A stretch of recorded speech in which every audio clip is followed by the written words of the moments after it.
We then cut back to Norman as he gets hired by Irene to join the Avengers. However, he'll only agree to join on one condition, if he can bring some friends along.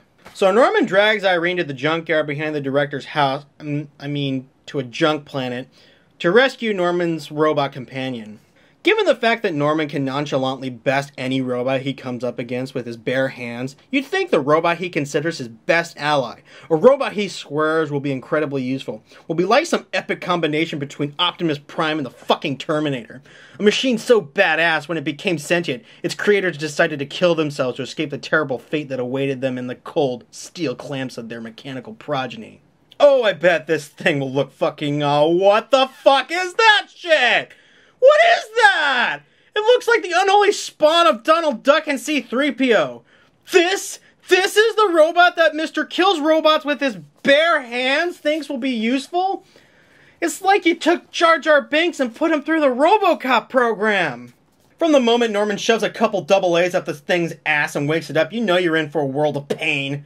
This fucking thing won't stop bitching, and the voice actor sounds just as annoyed to be playing such a detestable character. Damn you, Norman, you interfering, warm-blooded animal. Who authorized you to reactivate me? Why can't two poor robots commit suicide in peace? Fuck this. This is where this movie really started to piss me off. This fucking thing. Compare this to the R2-D2 ripoff that they had at the beginning, and it's no contest. I would have rather seen that piece of shit rolling around than have to listen to this fucker for the rest of the movie. Oh, and it gets worse. The pain doesn't end there. It gets so much worse. There are two of these things. Two.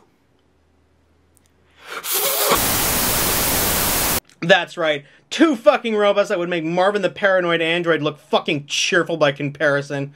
Sure, Marvin kept complaining about everything, but he did it with that snarky British wit that makes you like him. You kind of feel sorry for him, in fact. Here, these two just won't shut up. Ever! By the way, Tilly, I must have a splintered crystal in my memory bank. I can't remember why we made a suicide pact. You can't remember? Oh, Till, how can you be so unfeeling? It was because... Let me see. It was because we decided to end it all. Yes, but why? Why? Oh, dear. I can't remember either.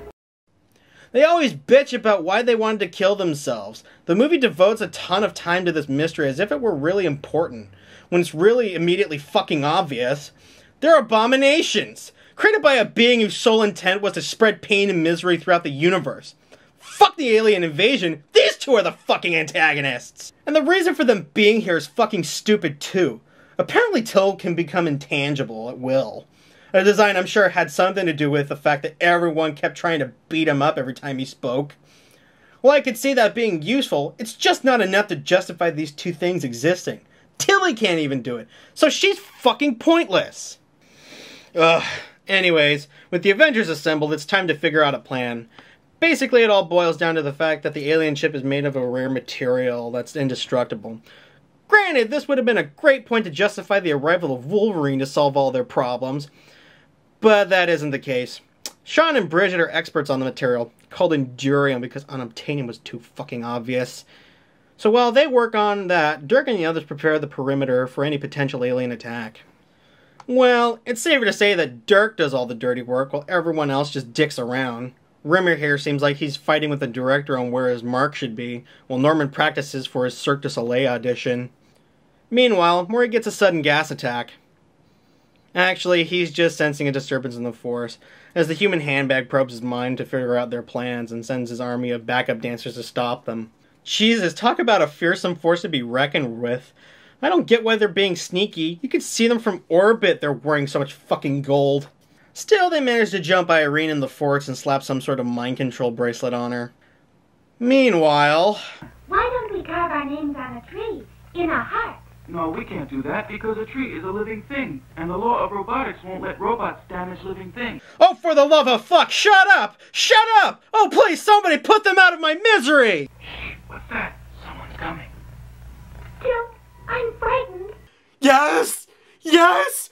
Do it! No! What are you doing? Kill them! Fucking kill them! What kind of invasion force are you? Well, apparently the alien robots aren't programmed to kill annoying characters, so the entire team should be pretty safe. Anyways, the big action scene of the movie begins with tons of explosions, gymnastics, and space sword fights! Of course, all of this would be somewhat intense if it weren't for the cheesy theme song coming in and making everything feel like a Monty Python sketch.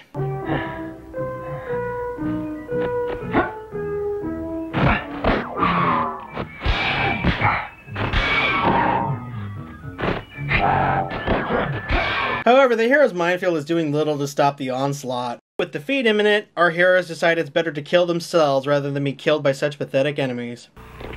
It's an interesting device, this sword. I wonder what principle...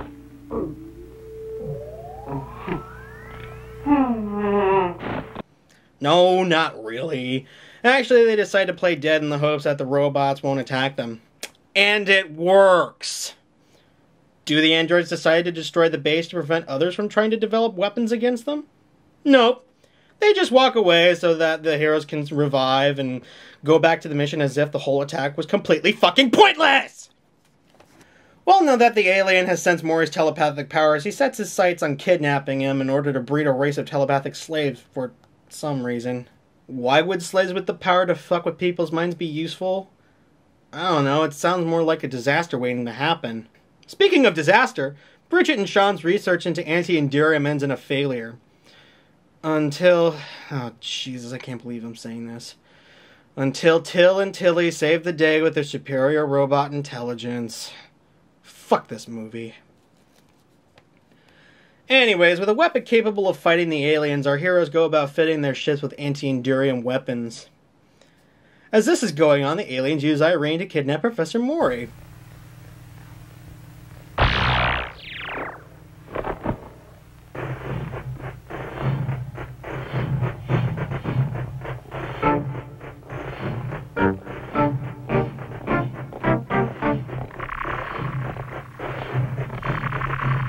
You'd think a supervillain like Maury would have better security.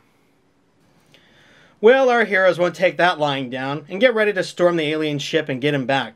Thankfully, Sean managed to whip up some Endurium armor and weapons. I've treated your old spacesuits with a flexible alloy made of Endurium. I've also made a number of swords similar to the ones the aliens use, but better. Wait. With just a few hours alone with this alien technology, Sean has been able to not only replicate it, but fucking improve on it? That's like Tony Stark taking Loki's scepter, mass-producing it, with the added bonus that his versions give you blowjobs. Well, while the team gets ready, Til and Tilly follow the aliens to their ship where... Okay, I'm not stupid. I know Til can become intangible. There's no way the movie has the balls to kill... Yes! That's one down, one to go. Except Goldenrod here has the intelligence of your typical video game NPC. In all the commotion, Dirk shows up and manages to blast the mind control bracelet off of Irene.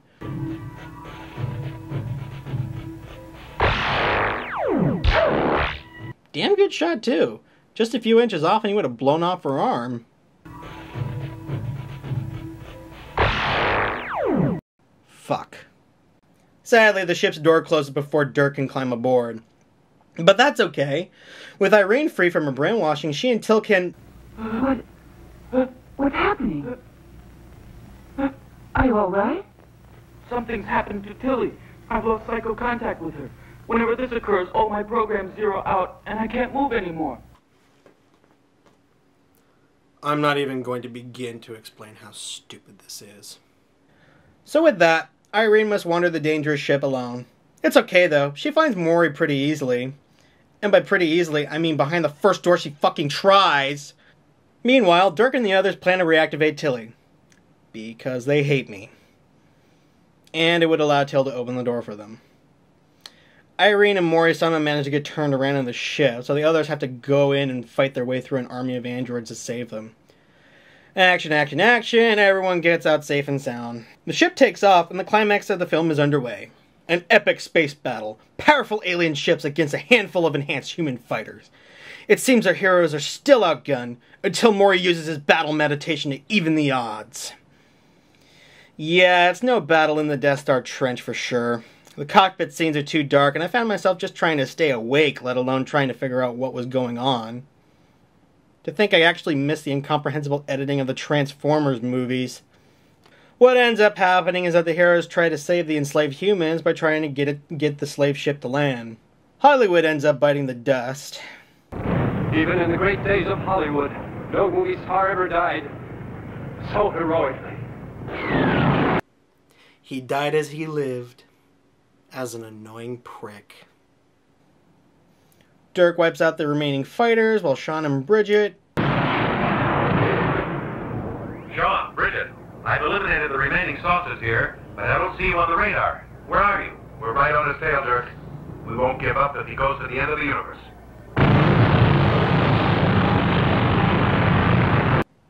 Totally failed to save anyone. Then the movie just kinda limps on. Dirk and Irene meet back up.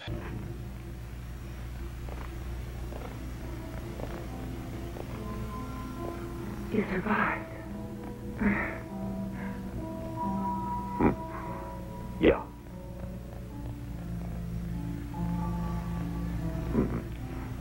You're alive. Yeah.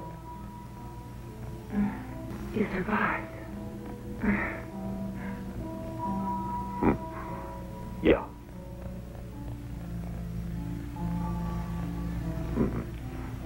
You're alive. Yeah.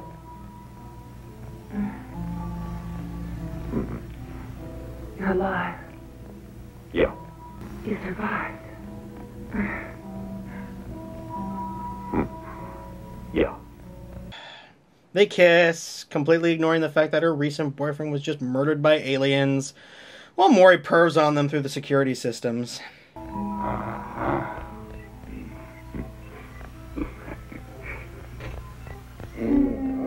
Tilly, I finally remembered why we wanted to commit suicide. Really, Tilt? Yes, because you could never prove your love by going all the way with me. That's right. Now I remember too. But what do we do now? Commit suicide again? But there's no need. I can make some little design changes, adjust a few details, and you can prove your love like any other people.